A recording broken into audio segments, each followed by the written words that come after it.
Welcome back to Behavior Shift. Today, we're cracking open one of the biggest myths in the world about behavior change, and that is called the willpower fallacy. Oh, this is going to be a good one, Ben. I'm excited about it because if any of our listeners have ever thought, I just need a little more willpower to just do this. I mean, if I only had that little extra push and everything would be great, you're not alone, right? And you're also not right. Oh, calling people out. Shots fired. What Yeah. do you mean by that, Kirk? So sometimes, Ben, the truth stings a little, right? It's this also a super freeing when you understand what's actually going on. And this idea that, hey, willpower is the be all end all, that's not it. Okay, so free us up. What exactly is the willpower fallacy? All right. The willpower fallacy is this idea that willpower is an unlimited force that you can summon whenever you need it. And that if you aren't able to summon it, there's something wrong with you, right? And so this idea that it's an unlimited gas tank that's always full. And only if you just try harder, if you just can access that, you have the willpower there, but it's not, you just can't get to it. And yeah, like you said, spoiler alert, it is not that. No, it is not. In research, it shows that, especially the work by Roy Baumeister, who literally wrote a book called Willpower. And what he talks about is he shows that willpower is finite, that it's a resource, and that you wake up and you have a certain amount of willpower every day. And as you make decisions, as you resist temptations, as you're stressed or dealing with frustrations, that drains that willpower. So your ability to resist temptations, your ability to just power through things, it gets drained. It's kind of like your phone battery then, right? It's not infinite, doesn't last forever. And the more you use it, the more power you take from it, the lower it's gonna get. Yeah, exactly. And here's the kicker. The harder your day, the faster that willpower drains.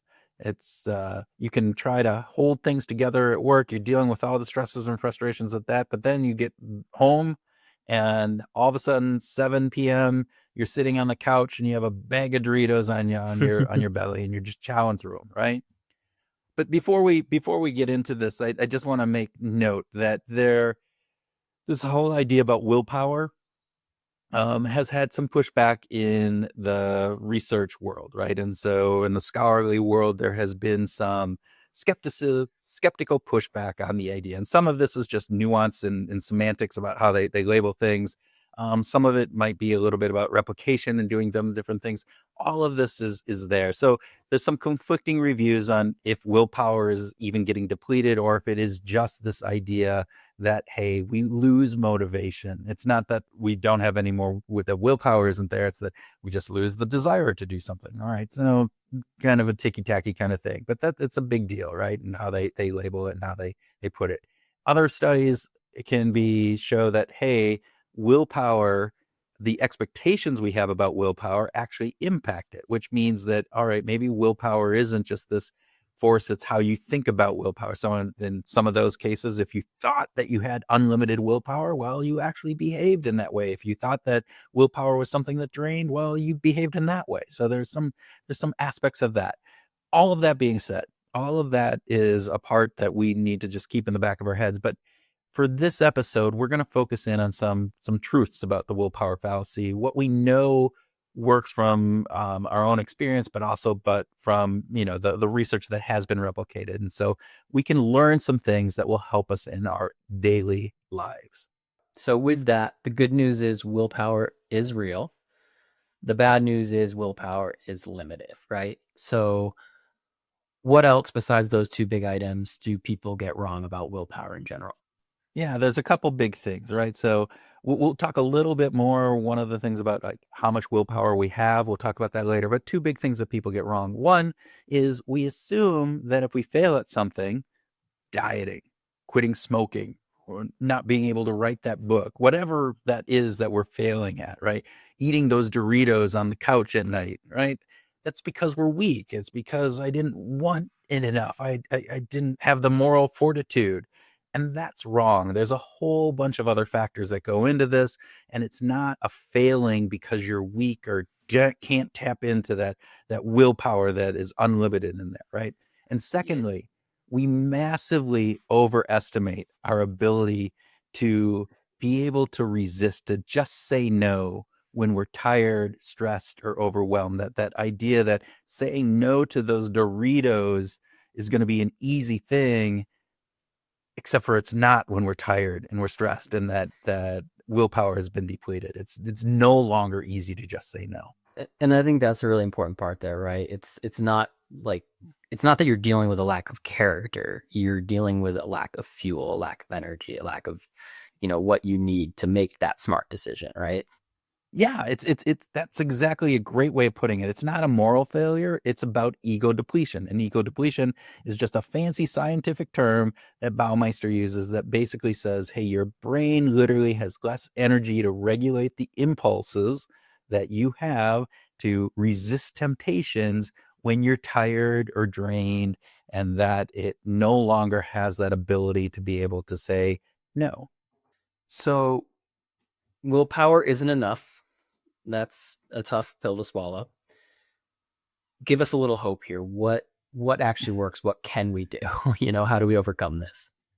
Yeah, so this is where it gets good, right? So instead of relying just on willpower, what we need to do is we need to make smart behavior change. And that smart behavior change comes from designing your environment, setting up your habits so that you don't have to use willpower all of the time.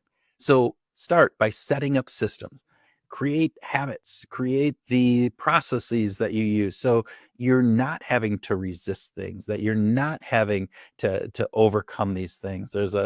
We'll get into other like ways to do that, right? And so that's to make the habits that you want to do more easy, right? So set up the systems to do that, or set up systems to resist the temptations. And part of the way that you do that is build friction between you and your temptation. So a way that I really like to think about this is make the good behavior easy, right? Make that thing that you want to do so simple, so easy that you don't even have to think about it. And then make that bad behavior, the stuff that you don't want to do, resisting of those temptations, make that behavior hard, right? So make the good behavior easy and make the bad behavior hard. Love it. Can you give us an example? Yeah. So you already know this one, Ben. You've heard me talk about it before. So Okay, we're talking say about you're Oreos, aren't we? we are definitely going to talk about Oreos. And so sorry for anybody who's listened and heard this before, but I think it's a really good example of this, right? So say you're trying to eat healthier, right? Um, and you like want to resist eating Oreo cookies at 4 p.m. in the afternoon, and because you're kind of at that point in the day where you've worked really hard and you're tired, but you just need something, right? You need to do that. So you go down to your cupboard and you open up, and there are these Oreo cookies sitting right there. And all you got to do is resist that. You got to put that willpower out there. I don't know anybody that ever has that happen to them. I mean, I'm not talking from personal experience. Well, maybe I am. But this idea that, right, that the Oreos are going to be there and facing you. And now what that creates is it creates this stress. It creates this, you have to resist because all of a sudden your brain sees the Oreos and it goes, Oreos, yum, right? And so you have to resist that and go, oh, I'm going to just eat something more healthy like that apple or, that carrot or whatever it is. Instead of even having to resist, what you should do is put those cookies, put those Oreos somewhere stupidly inconvenient, like in your garage or in your basement. Like I've put them in my basement before, right? Even go like put them in your neighbor's house, or don't bring them into the house at all. Now, sometimes you can't do that, right? There's other things, but make it inconvenient. Add friction between that thing that you don't want to do and the thing that you want to make sure that so it's add the friction in the things that you don't want to do, right? And I think that's a super interesting part too, because it's not that you're taking the Oreos away from yourself entirely. You're making it harder to act on that lack of willpower when it comes up, right? So when they're right in front of your face and you have no willpower, you're gonna grab one. It's just gonna happen. But if you put them in a place where there's friction, you're taking that temptation away in those moments when you're drained on willpower, right? Exactly. They're not in the cupboard for you to have to resist them, right? There's something else in the cupboard that you can now choose. They're not in front of your face driving that salivating motion that you Yeah. are, oh, I want to eat these now. Yeah. This sounds So, very I mean, personal. then think about what's another way of thinking about this, maybe doing something instead of resisting something. What's an example of how to do something that you want to do? Yeah, let's talk about working out, right? Let's use that example. A lot of people have that as a goal, so it's a hard thing to break into. It's a hard barrier to break to get started. At the end of the day, after work, you might be exhausted. It's really hard to get to the gym, right? In the morning, you hope you'll get there after work, but it just doesn't happen, right? You're energetic in the morning, you want to go, you get out of work, and you're like, I'm tired. I did too much today. I just want to have a beer and sit in my yard or watch a movie or whatever it is you do.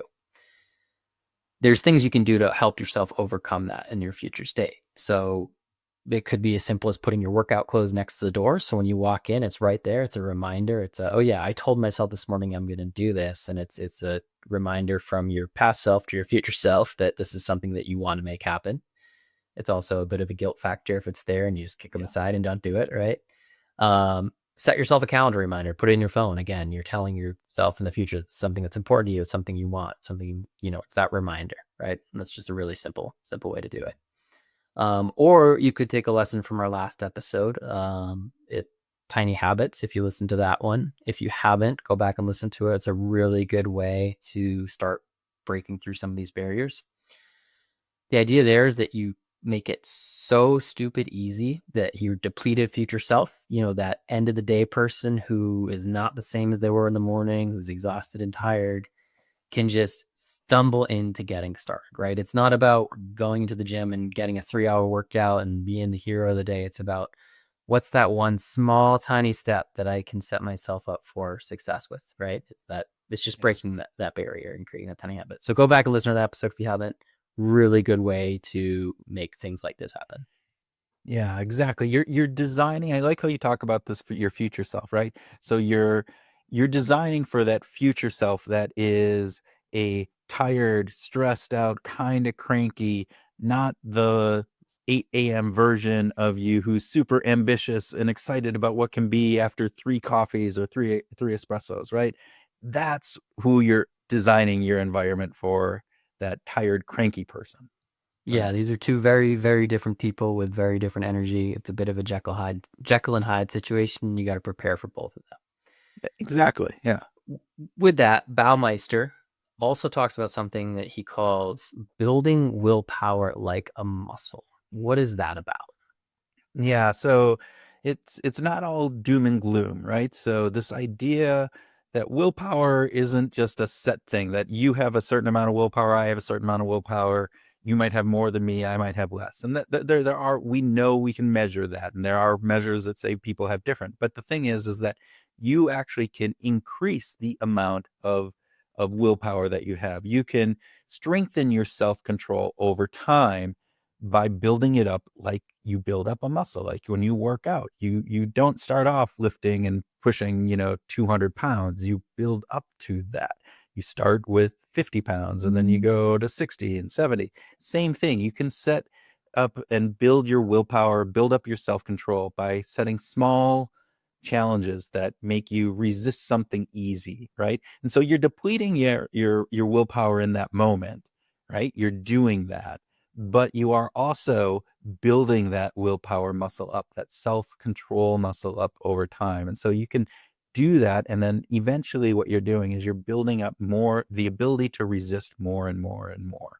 And we also know there's a couple other pieces to this is, hey, make sure that you get enough sleep, that you reduce as much stress in your life as possible. All of the things that we always know, eat Mhm. healthy, right? All of those things can All the also help obvious make ones. sure, yeah, like building, same thing like building a muscle. Do the same things when you're, to make yourself a good muscle, same things to help build your ego and your willpower.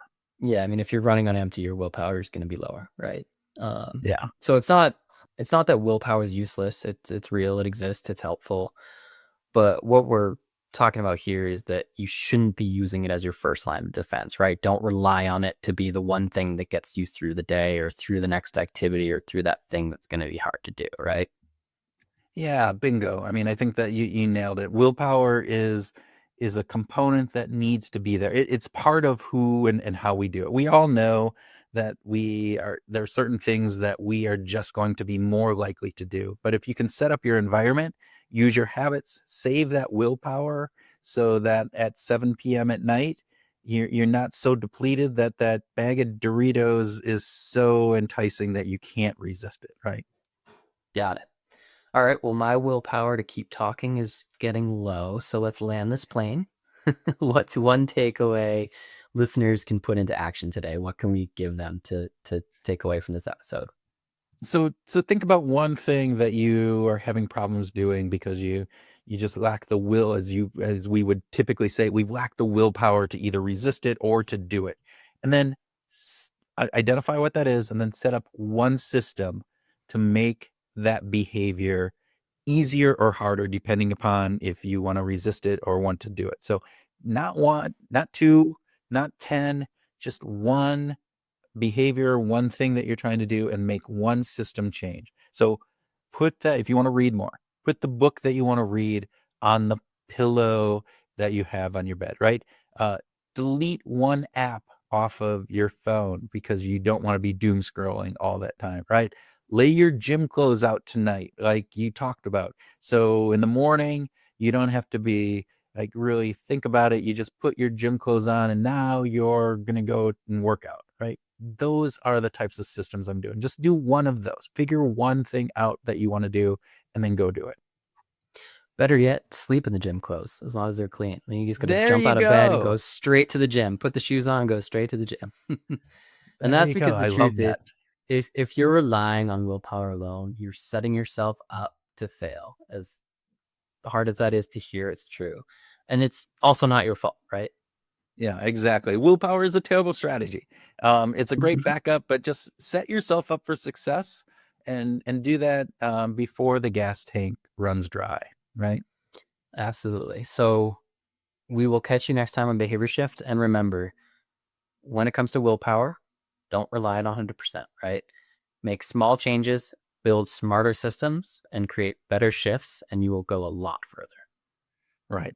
And just for the record, everybody, my willpower ran out about 15 minutes ago, and I'm just running on pure stubbornness and the systems that we have in place here. There you go. Yours ran out before mine, so respect to you for keeping going. All right. Thanks, everybody. Thank you.